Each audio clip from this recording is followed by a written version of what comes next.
Hey everybody out there. So today I wanted to discuss this video, and I don't know how to really approach it per se, but let's try our best here. And that's deck building in the game of Yu-Gi-Oh! Something that I personally thoroughly enjoy doing in this game is actually deck building.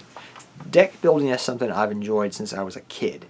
Constructing different decks, constructing different themes, constructing things, building a deck out of nothing, aka Celtic Guardian recently even, aka I've done it with Egyptian gods. There was no deck profile I remember that was legit with Egyptian gods till I started working on that deck 3 years ago. There are multiple times that I've personally done that, and that's because I love deck building. I love thinking and theory crafting and trying things out to build a deck the best it can be when you're making it out of nothing, using different engines and components. My channel pretty much shows that. Saying that, as someone who has done YouTubing on this platform of YouTube for 2013, how many years is that? 5, carry the 1, carry the 2, I think almost 8 years now, which seems crazy, but yeah. Didn't think I was going to be doing this for this long for fun, but whatever, that's a different topic for a different day. Saying that, I've noticed something in a trend throughout the years in Yu-Gi-Oh! Where people just get offended of a deck profile. Now, you may say to yourself, really? That's a thing? Oh yeah, it happens. I've seen it more than once. I've had people say many different things to your deck build sucks, mine's better. You should run this ratio because it works for me. That card is, you're not using that card properly. You weren't discussing something properly in your video. I think you don't understand the card, even though I stated I've played with the deck probably a lot more than you. I mean, I love constructive criticism in deck profiles. Do not get me wrong. I love that. It's come up with me thinking of different cards that I didn't necessarily think of. And I will admit that I love constructive criticism when people leave. But however, when people leave comments that are just negative comments, and they just, your deck profile sucks. That's not constructive criticism. That's just saying your opinion. That doesn't help me. It doesn't help me at all. My deck build's better. Well, what do you run differently? So I can maybe see if that works. How do you play your deck? What type of environment are you playing it in? I have taken constructive criticism, and I'll take it all day long because it's very helpful for deck building. But just stating these random factoids and just like, you don't understand how your own deck works. What part of my deck profile did I don't understand how you're running this deck. I've gotten these comments, like, and sometimes I'm just like, I don't know how to respond to that. And sometimes I'll respond to people, oh yeah, I like that tech idea. Because I do. That Moki Moki deck profile I did, before, when I first profiled it, I didn't run Ancient Sanctuary until someone commented on it, on the video, hey, have you thought about running Ancient Sanctuary? I think it would be really good in the deck. I tried it out, I liked it. Next deck profile, it's in the deck. That's what I'm trying to say to you guys out there. Constructive criticism I have no problems with. But when people think that their build is better than everybody else's, and if it's not the same as theirs, it's bad. Does that make sense what I'm trying to say here? If it's not the same build that I'm playing, it must be a bad build. Some people do understand, and I will admit it, there are people out there that understand that there's different types of builds you can play that can just be good, and building deck construction is based off how the player plays, the player's preference, what they like to play.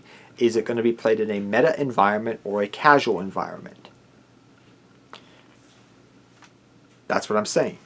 Meta environment, casual environment, what they have on hold, what they currently have in their card pool to play, how they're playing it, is it a casual or a competitive deck that they're trying to work with, and which environment are they trying to play it in, a casual or competitive environment? There's a lot of different things that go into a deck build, not just what you think of. It's 3 of this, 3 of that, 3 of that. Yeah, that's true because that card is good, it's staple, it works, it gives consistency, but there's a lot more things. And I even bring this up, and I brought this up to a friend of mine about a year ago, and he agreed with me, and he's like, wow, that's very true. And that's the fact that if you look at a top deck list. So let's look at it, I don't know, randomly. We look at a recent YCS per se, right? Top 32. And maybe there was 10 Orcus that topped, right? In that top 32. Does the top deck list differ from the 5th deck list that topped? Or the 10th? Do they all differ in some way, shape, or form? Most likely they have a couple of different techs. A couple of different things. They're not all the same. Now, does that mean that that one deck that topped, the top deck, is better than the one that came maybe in 10th place? I don't think so. Because if you think about it, maybe the one player got a better hand than the other. Maybe the other player drew the outs to the other player's outs.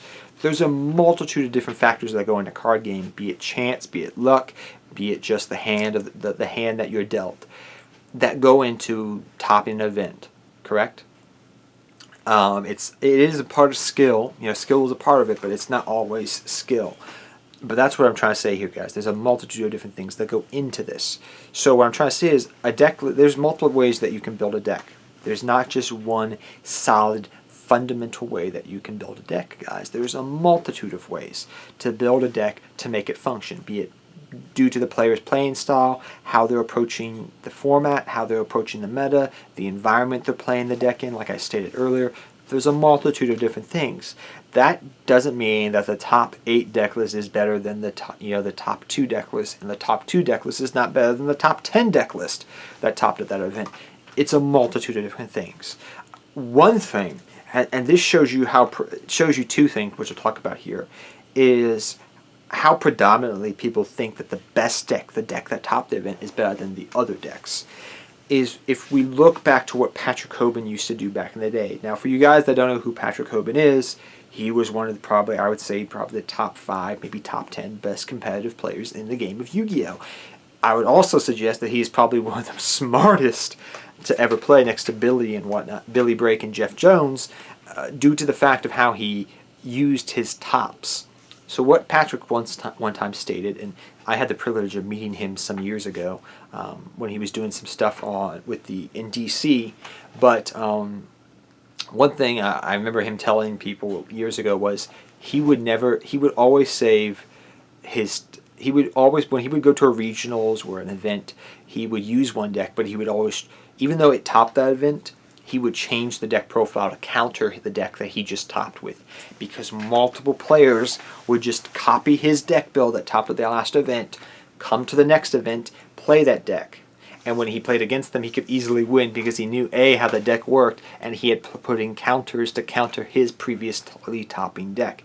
It was literally Yu-Gi-Oh! Inception, literally, what he was doing. And that tells you something. Just because a deck topped one event doesn't mean it's going to top another event. And 2, people just think that because it topped, it's the best build. It's not always the case. There are multiple different ways to construct a deck, and people can use that to go against you. Especially if you go against the creator of said deck, and he knows exactly what you're doing. That's what I'm trying to say here, guys. There is always different ways to build a certain deck to make it good. There are multiple different ways. However, it needs to have the key fundamentals in the deck of being consistent, being playable, being able to work. Just having consistency in the deck and be able to get off its plays at a good pace is important. But you can always play around with there's always like in a deck build that you play. Every deck that I've ever built, for the most part, there's always about 10 to 15 cards that you can play around with what you want to run. There's always the deck core, the 25 cards for the deck archetype or core, and then there's a multitude of maybe 15 to 10 cards that you can play around with and play with your own personal playing style. This is something I've noticed throughout a long period of Yu-Gi-Oh's history, that this is the case.